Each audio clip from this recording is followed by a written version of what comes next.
Олон зуун жилийн түүхэн уламжлалтай, найрсаг харилцаатай Монгол Итали хоёр улсын харилцаа хамтын ажиллагаа улс төр, урлаг соёл, боловсрол, эдийн засаг, шинжлэх ухаан, худалдаа зэрэг олон чухал салбарт өргөжин хөгжиж манай хоёр ард түмний найрамдал нөхрөл улам батчин бэхжиж ирснийг тэмдэглэхэд энэ татаа сайхан байна.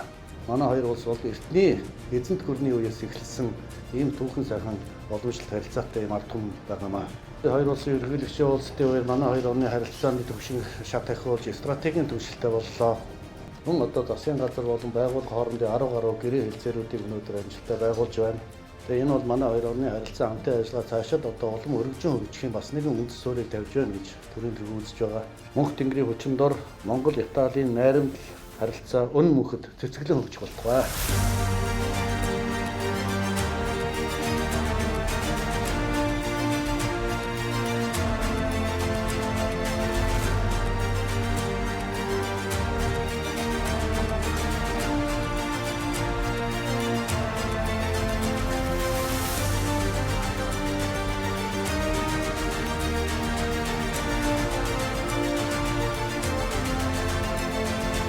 Түншлэлийн харилцаа болон одоо өргөтгсөн түншлэл болон иж бүрэн түншлэлийн харилцаа гэдэг энэ төвшнийг бол алгасаж стратегийн түншлэлтэй болгож бүхэл салбарт одоо хоёр талын харилцаагчтай хамтын ажиллагааг өргөжүүлэн хөгжүүлэх боломж бүрж байна. Их зүүн одоо боломж нь бүрж байна гэсэн. Улс төр дипломатын хувьд энэ өөрөө өндөр ач холбогдолтой. Одоо Европын холбоор гаргаж байгаа экспортын 90%-ийг Итали авдаг тийм ээ.